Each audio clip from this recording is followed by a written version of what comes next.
I'm Brad Perry. Your next news update at 9 or anytime at 1015thehawk.com. Just over a year ago, a young lady from Antigonish made her way home. It was the long way home. Her name, Kate MacEachern. Kate is with us this morning. Kate, welcome to the show. Good morning. Nice for you to be here with us today. Now, Kate, you made the walk from CFB Gagetown to your hometown of Antigonish last year, 576 kilometers, walking with a full pack of military gear on your back. And this year, you're doing it again, but you're doing it a little bit bigger. Take me through this. You're leaving today from the Canso Causeway, and your destination is where? Well, I'm leaving today at 1 o'clock from the Canso Causeway, and I'm headed towards Ottawa. It is 1,642 straight kilometers, but 1,864 when you count in communities. Wow. That is a lot of walking. Now, are you doing this walk with full pack like you did last year? Full gear. Exactly Full gear. the same, except I'm not in uniform. Now, last year, correct me if I'm wrong, you obtained a Guinness World Record. Mm-hmm. Yes? I hold the world record for it. At 576 kilometers. 572. 572. I apologize. I gave you 4 extra clicks. So this year, you're looking to surpass your own world record by almost 3 times. Yeah. Or by almost twice. Go big or stay home. I guess so. And you're not staying home at all. The walk today that continues right through until when? What's the schedule here? I start today and I finish October 18th. Okay. So from now until October 18th, raining today, not very nice, fall weather. What are the thoughts here? Because when you did it last year, you did it through the summertime. Yep. Now it was hotter than a son of a gun last summer. Mm-hmm. What do we look at for weather issues this year? Honestly, this weather is perfect. Really? It's overcast. It's cool. I'm not going to overheat. I don't have to stop every hour. So basically right now I can book it through the first 20, stop, bump another 20, stop. Now, last year you did the walk and as a benefit to Soldier On. You weren't just doing the walk just for you. You're doing the walk to raise money and awareness for a group called Soldier On. Mm-hmm. This year you're taking a different step. You're doing things differently. Well, not necessarily doing things differently, but you're doing things for a different reason. Tell me about what the cause is this year.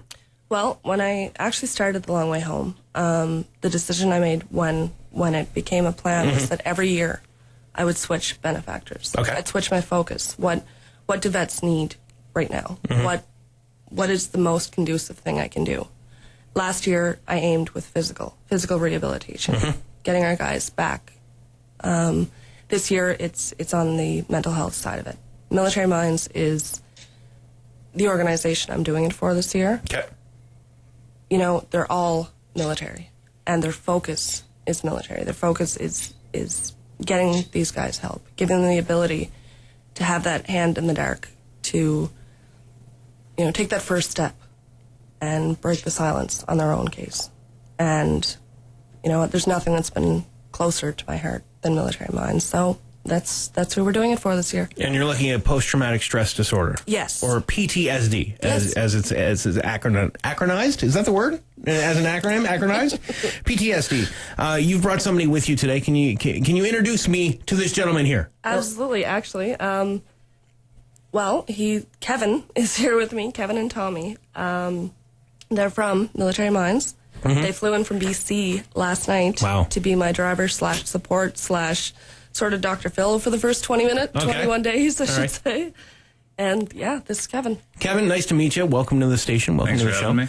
Now, Kevin, can you tell me a little bit? You're going to be with Kate for the first 21 days of her journey. Yeah, that's correct. Tell me how that came about. How you got connected with Kate. Chris Dupuy, the founder of Military Minds, had approached all of us on the admin page. There's a few of us that administer the Facebook page, and that's primarily where we do a lot of our reach out with soldiers. I mean, that's something that everybody seems to have these days is Facebook. So, it's an anonymous way of reaching out. But he'd said, is anybody up for this? We got a driver. And, I was deciding to take the semester off of school in the fall, and it just worked out. So a couple flights later, and here we are, Vancouver to Halifax. Nice. Now, can you take me a little bit through your story, Kevin? Sure. I know you suffer with PTSD. You told me this before we got on the radio. Can you tell me a little bit about what happened? I was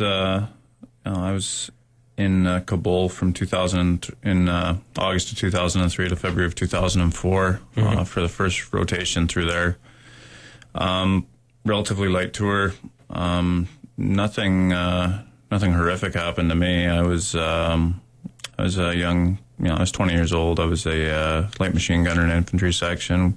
Very quiet tour for all intents and purposes. A few moments of sheer terror, punctuated by a lot of boredom. Overall, the tour, we lost 3 killed in action and a few wounded. I got out. I got out of the Army in September 2004. I got back, and for all intents and purposes, I thought it was over. I mean, I thought nightmares just kind of came with being deployed, and a lot of guys were suffering from them when we got back, and didn't think too much of it. I had a friend commit suicide a few weeks after getting back from overseas. Didn't think much of it. Got out of the Army and tried to move on about my life, and moved back to Vancouver, and away I went. And about 5 years later, I was walking along, and it just came out of nowhere. Just hit me that I was not on a street in the west end of Vancouver. I was standing on a road in Afghanistan. Some city workers had left some bricks piled up in a way that looks like a mine marker, like for a minefield. Okay. And I just had a raging panic attack out of nowhere.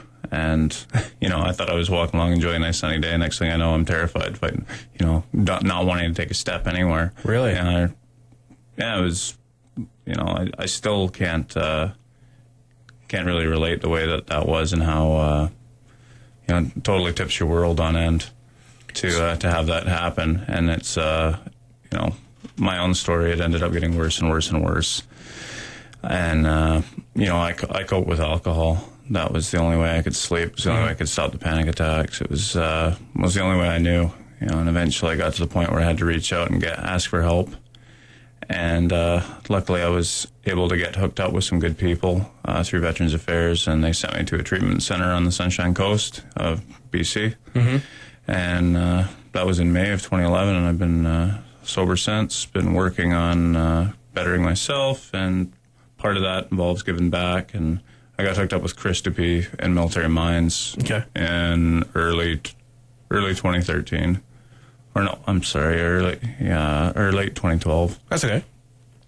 But Chris and I have, we've been able to expand the organization, and our whole team has been able to expand the organization to the point where we're having a direct impact on lives. Like, I know we've saved lives. We've done enough behind the scenes interventions of people that are in crisis mode that contact us, and getting them set up with law enforcement, getting them set up with mental health, getting them the help they so desperately need. And the big thing, and Kate alluded to it earlier, is that there's a stigma behind post-traumatic stress disorder.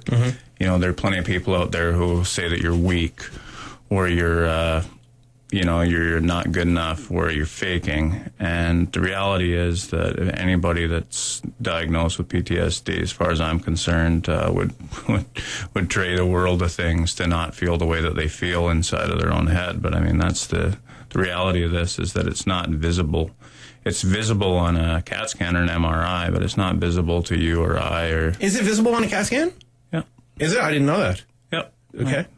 You can see there's changes in the brain. There's noticeable reduction in certain areas of the brain, the prefrontal cortex and the hypothalamus were both shrunken in. And that decreased brain volume is associated with various chemical imbalances that are, it's very individual, right? Okay. And then you throw in a lot of the guys that served after I did have, been blown up. They've got traumatic brain injury, and you throw that into the mix, and you've got a lot of things that medical science just doesn't know about, because in previous wars, the wounds weren't survivable. Medicine wasn't at the level it's at today. So we are breaking new ground that way as well. Now, can I ask you? You have a German Shepherd with you. I do. Is it your service dog, Tommy? Yes. Can I ask why a service dog? Like, I would think, and some people may think, you see a service dog, you see a blind person. You're clearly not blind. Can you tell me a little bit about why the service dog? The service dogs for PTSD are an excellent program. The benefits of animal therapy are for the most part universally accepted. Veterans Affairs being an exception, but what Tommy does for me is he allows me to take it down a few notches. You know, one of the major symptoms of PTSD is hypervigilance. You know, I'm always looking wherever I go, looking at people, looking at their eyes, their hands, their eyes, their hands. Are they a threat? You know, who's where? Is somebody over my shoulder? Somebody behind me? You know, sitting back to the wall. You know, I wear hearing aids. I've got hearing damage from my time in the Army, and having Tommy around, it's easy to just watch Tommy. You know, Tommy's very protective. He's aware of what's going on with me. He's a gentle dog, but I mean, he'll walk in front of me if somebody's coming, or he'll pull me a certain way if somebody's coming from behind me. You know, when we get home, I'll just let him off the leash, and he'll walk in, walk around my house, come back. Yep, everything's cool, Dad. Come on in. So the companionship and the beneficial side medically of Tom is that he's able to really let me dial down on my symptoms. Some of the guys that have service dogs do cut back on their medication. I haven't. You know, I've got a fairly good balance with what I'm prescribed right now. But Tommy allows me to go out and do things, especially in social environments that I would not go to before. I would not go to a crowded mall on a Saturday. I would not go to and I still try to avoid it where I can, but a lot of people do, though. Yeah, a lot of people do. Never mind PTSD or not. A lot of people try to avoid crowds like that. So Tommy allows me to go into those kind of situations, and I wouldn't say that he makes it better, but he shifts my focus away from oh God, what's going on, to you know, like, all right, is Tommy okay? Is anybody gonna step on Tommy? When was the last time he was to the bathroom? You know, things like that. They distract. And you know, on the medical side of what he does, I mean, he'll wake me up during night terrors. If I'm having nightmares, he'll jump on me. I mean, you can see him. He's a 100-pound dog. Yeah. You wake up. You know, if something's going on with the house, or in our case with the RV, he's up, he's barking. Really? And he's yeah. We're talking with Kevin this morning. He suffers with PTSD. He is on the road with Kate MacEachern, who is starting her walk this afternoon at 1 o'clock from the Canso Causeway. Why from the Causeway this morning, Kate? By the way, thank you, Kevin. Thank you for sharing your story. I appreciate that. I really do. Kate, why are you starting from the Canso Causeway? Why not from Antigonish this morning? Out of curiosity. Well, 2 reasons. First is I literally wanted to go from one end right to the other. Gotcha. I used to live in Port Hawkesbury. Called Port Hawkesbury home for quite a while. You know what? Totally awesome place to be. So yes, it is. And I really, really, really wanted to be down here this year, actually, with you guys to start off, because I had you guys at the end, had you all the way through. But this year I just wanted to be there, made a point of being here to start off. Well, we're glad that you're starting off here. Thank you. And good luck on the journey. Is there anything else that you would like to air out, to get out this morning before you start your journey at 1 o'clock this afternoon? The radio is yours. No, I really don't. No, okay. You know, the same as last year. I would love to see a few people hang out type thing. We're going to be at the Causeway until 1 o'clock. 1 o'clock, I start the walk, and, you know, look at my Facebook page. It'll have exactly where I'm at every day. Now, the walk starts at 1 o'clock this afternoon. I ended your walk with you last year. You did? I am going to start your walk with you this year. Are you really? Yes. How far? I don't know if I'm going to walk. I might drive in the truck. But I'll be there at the time. I'll be there. I don't know if I'm walking. It's raining, Kate. This is great. I just figured out why you didn't tell me. Why? So you don't have to wear a rock again. Exactly. That too. I've put on a little bit of weight since last year, too. So wearing that, you gave me like the 35-pound ruckus, right? Actually, you had 42. 42? Yeah. But you were wearing like 55 or 56 or... Yeah, but I was used to it. I had 19 days practice that's at true. that point. That's true. So, speaking of practice, I'm going to ask you this before I let you go and get you out of here. You've been in training. I know I followed you on the Facebook page. Very much. You put up some YouTube videos and stuff. Yep. How much training have you gone into this for this 45-day walk? 3,001 kilometers. 3,000? 3,000. And 1 kilometers in training? Yes. Before this 1,800-kilometer walk? Yep. That's a whole lot of clicks, Kate. That is a whole lot of clicks. That's a whole lot of clicks. That is a whole lot of talking to yourself, a whole lot of clicks, a whole lot of iPods is what that is. Okay, see, now you start on a different conversation. Do you listen to, do you have a set music? Do you have set schedules of what you do throughout the day? Yeah, I do, actually. Different genres type thing. When I step off, you're getting a lot more hard, get you going music. Yeah. Towards the end of it, last hour, it's a little more mellow. Okay. And then last couple kilometers, it's just almost a cool down period. So it's very, very mellow. Gotcha. One last question that the ladies want to know about the calorie intake. Are you eating a lot? Are you going to be eating a lot? What's the deal? 6,800 calories a day. Wow. And I'm still losing weight. What? And you're still losing weight. That's crazy. I'm going on a 1,200 calorie diet. That's crazy. That's crazy. Kate, thanks for coming in this morning. You're welcome. I appreciate you coming in this morning. And Step Off goes at 1 o'clock this afternoon. Kevin, again, thanks for coming all the way from BC to be part of Kate's journey for at least the first 21 days. I appreciate that. And thanks for sharing the story. Tommy! That's all I can say to Tommy.